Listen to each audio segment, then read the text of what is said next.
Dragon Ball Super Dope.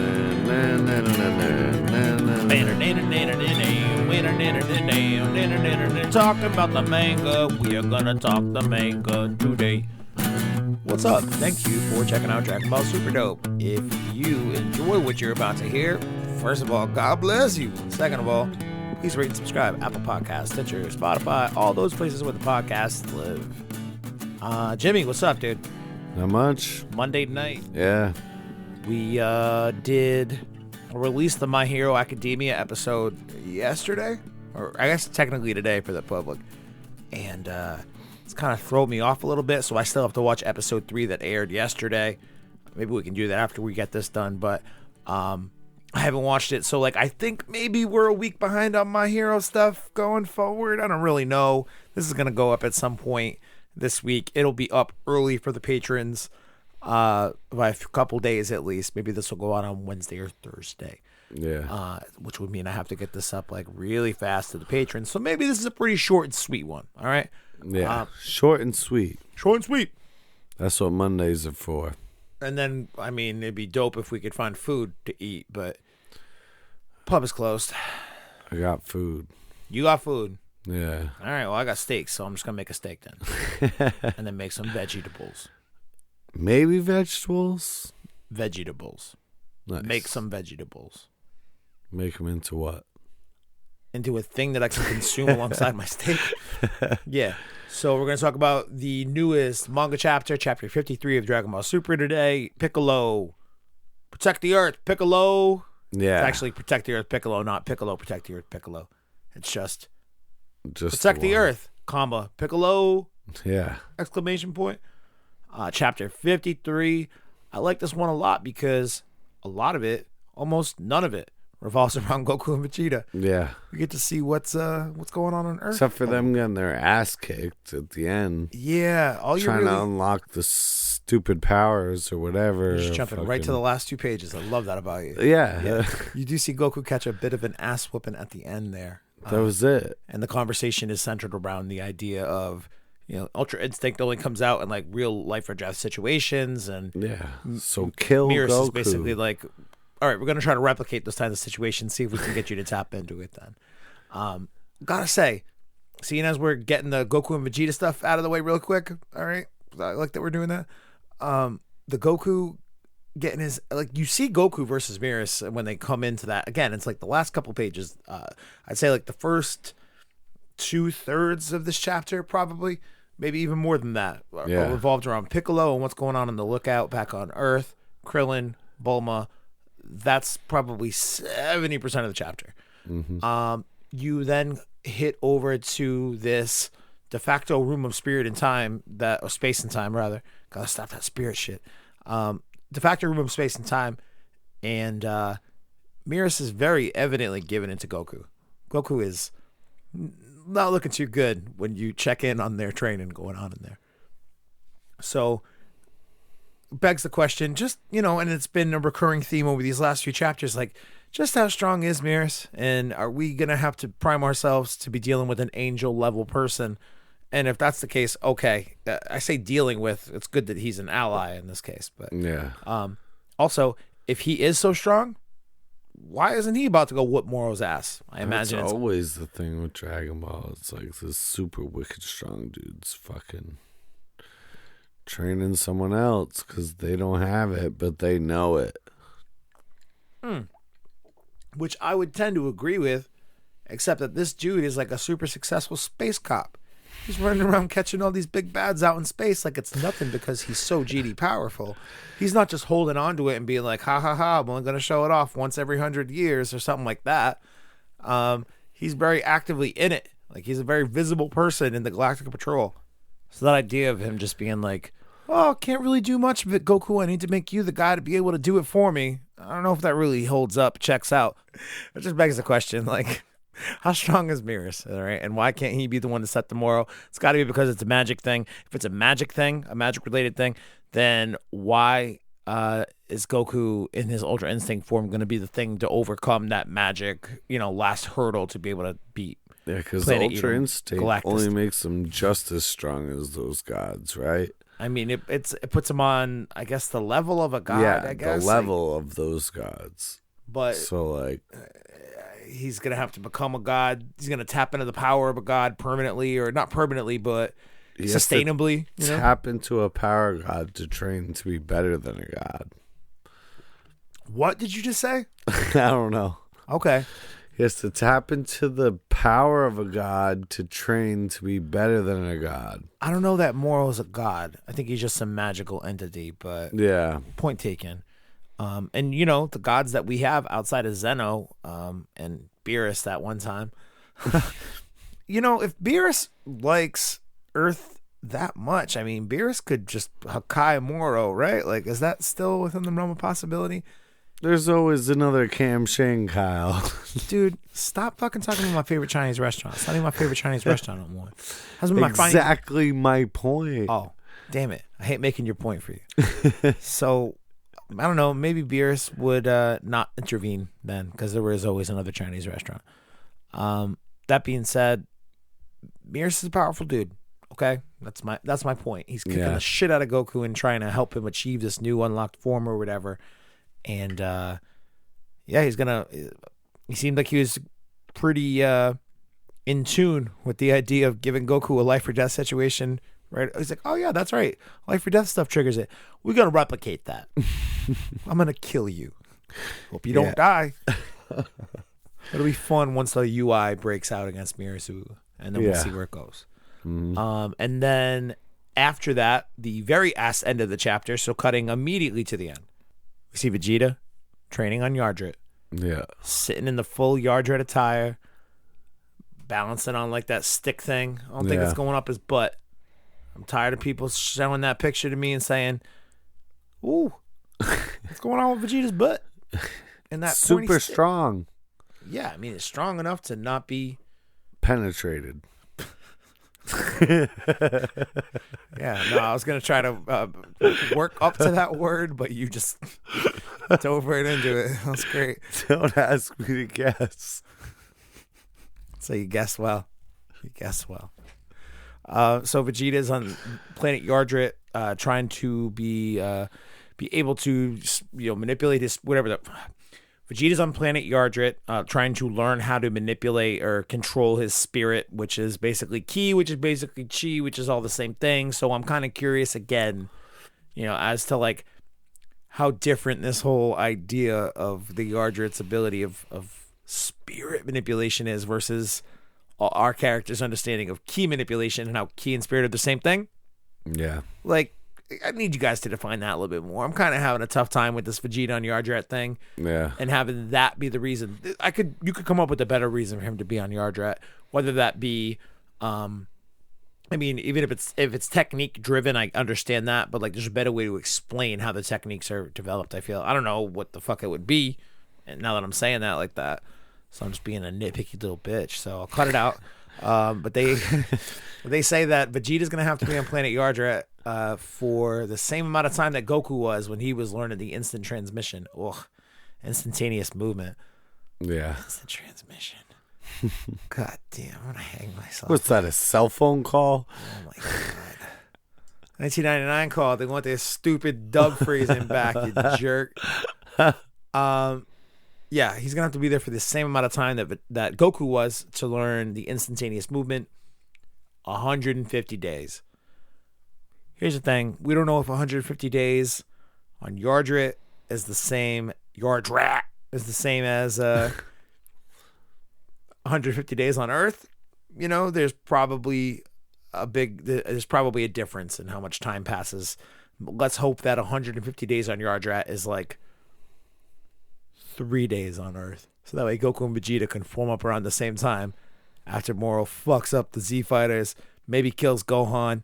Ooh, I'm getting dark with it right out the gate. Yeah, because we'll get to Gohan and Piccolo going forward. You want him to kill Gohan, it sounds like.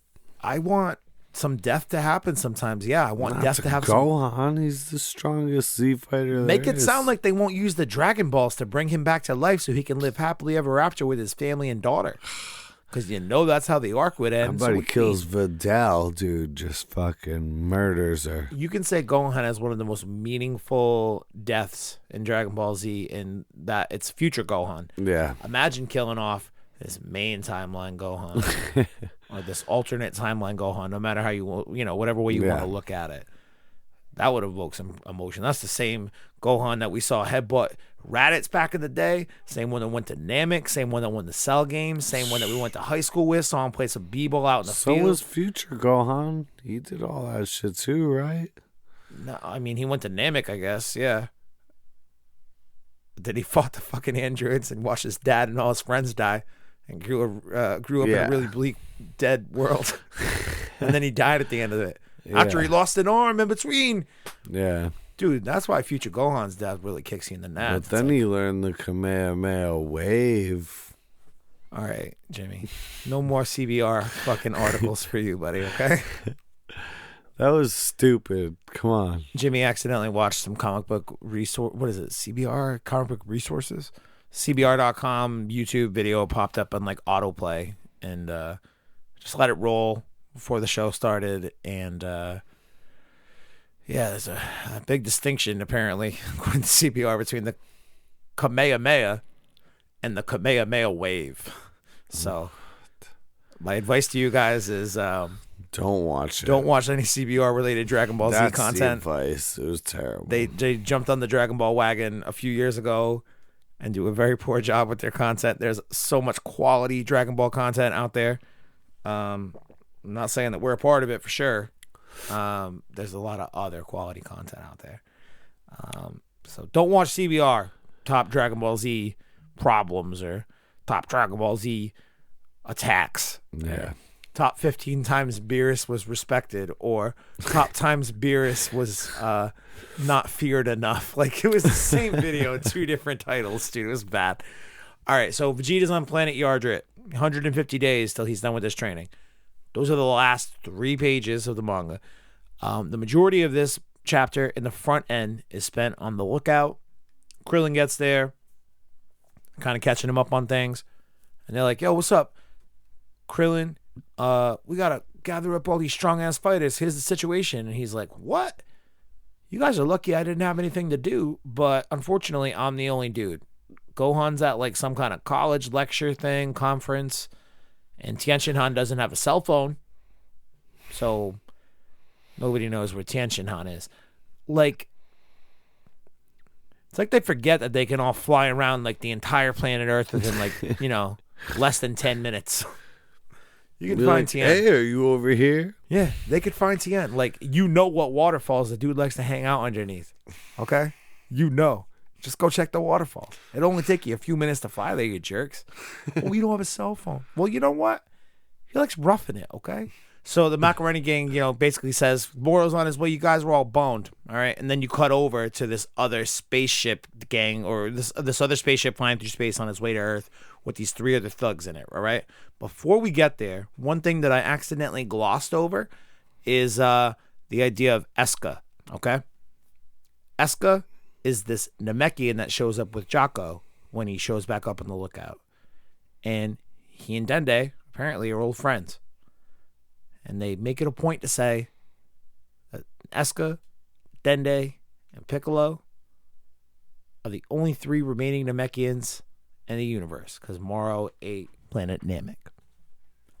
So, I was just thinking about this. I didn't think about this as I read it or as we talked about it, but as I was just reading over my notes, trying to get my GD thoughts together and get through this annoying-ass day where everything keeps going wrong for me, I was thinking to myself, wow, wouldn't that be wild? The only 3 Namekians left, and they somehow are the only saviors we got on planet Earth when a big bad shows up. What if those 3 all form up and they all fucking join up with Piccolo? And then we got a Piccolo that's got Piccolo, Nail, Kami, Dende, and this little weirdo Eska for some flavor at the end, who we just met in the last couple chapters. And then he's a super god Namekian. He's like absorbed 2 versions of God. He was already the evil half of God. He's got like 3 halves of God in him, dude. It's a lot of halves. It's too many halves. The only reasonable explanation is maybe he be some kind of new Namekian god. All right? That's all I'm saying. I don't think it'll happen, but I think the possibility exists, especially if our heroes, Vegeta, 150 days on Yardrat, Goku, at least the next 2 to 3 days in the room of space and time, wherever the hell he is with mirrors. Maybe Piccolo just like, psh, psh, come here, little kids, you're with me now, and you live inside me. Mm-hmm. I don't think it'll happen. But it'd be cool if it did. All right, if it does, we called it here first. Dragon Ball Super Dope. Yep. Super Dope. Number 1. Number uno. Or, Super Dope. you know, probably like number somewhere in the vicinity of 5 through 10. Okay. Number 1. Yep. In our hearts. In our hearts. Because We thought about it first. no, we didn't. We probably did. We so didn't. We might have. You think? Doesn't matter. You're goddamn right it doesn't matter. You know why? Even though we're all covering the same material, it's not the material. It's our voices, baby. And not even like voices for the auditory qualities. I mean from our perspective. Mm-hmm. You're going to get the same perspective from this show that you get out of the fucking guys on Dragon Ballers. Who, by the way, JD, Steve DeBritt, we love you. Go check out Dragon Ballers. We support them. But, yeah, man, it's all about perspective. Yeah. So anyways, now that I've given Jimmy a loose definition of perspective and what its meaning to the podcast is, Super God Piccolo, dude, yeah! That's the perspective I fucking bring. Super God My Piccolo. expert years of fanfics in my brain on the fly.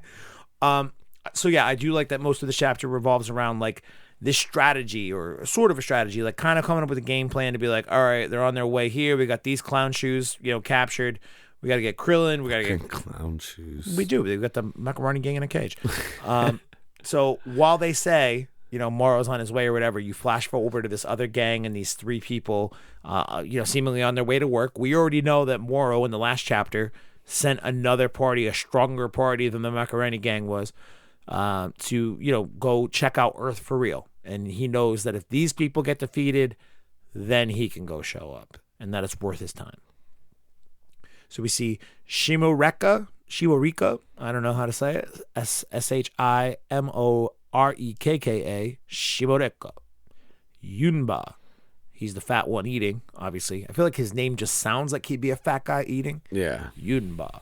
And OG73 I think it's an I, but it could be a 1. But I think it's an I. OG73, all right, is how they continue to refer to him as 73 throughout, so a couple times OG73. But apparently OG73 is the real power in that bunch. And, makes sense. Fat dude eating everything, and then the guy who can pilot the ship who's got a, spiky haircut. Yeah. And then the big bad who is, not big bad, Moral's big bad, but he's like the guy leading up to big bad. He's the vice president. We got to knock out the vice president before you can knock out the regular president. That's not always true. Yeah, sometimes you could just knock out the president, I guess. But the vice president got in the way for this chapter. So you, instead of like just having them explain to you who these people are who are on the way, they show you how powerful this guy is. So instead of Jocko, just because Jocko freaks out when he finds out that these people, including Moro, OG73, like they could be on the way, and he tries to explain to them how powerful this dude is. He gets in his ship. He's like, "I'm out of here. Bye. Yeah, Gohan and Piccolo are your defense. All right. Yep. Good luck. Bye." And instead of him just either from the villains or Jocko's perspective, just giving us some exposition and being like, he's so mean, he's a monster, he's gonna destroy things and copy your powers and shit. Instead of doing that, they just flash over and show us like a good example. So they're on their way to Earth. They stop off on another planet. It's inhabited by these little teddy bear creatures with like Super Saiyan 3 hair, but I don't think it's hair. I think it's more like a hedgehog baby, because they shoot quills at 7-3. So OG73, his whole thing is if he grabs you up by the neck, he can copy all your abilities and do them as powerfully as you can. Like basically his ability, that is also explained that his ability to copy is like it's like in addition to, like, it buffs his own power, which is already crazy strong. Oh, and by the way, he's got infinite stamina, Like, they layer on all these 3 abilities. Yeah. Like, not only does he copy, he's super strong. Not only is he super strong, he's got infinite stamina, so good luck. Like, stack it on real thick, and you see him grab up one of these teddy bear long hair weirdos by the throat, holds it for a couple seconds, and you see in like this little, I don't know if it's like I don't know if it's a space, I don't know if it's a jewel, I don't know if it's a screen, if he's like a cyborg thing, could be a screen. You see like the picture of the creature come across the screen at the top, and it's like, ooh.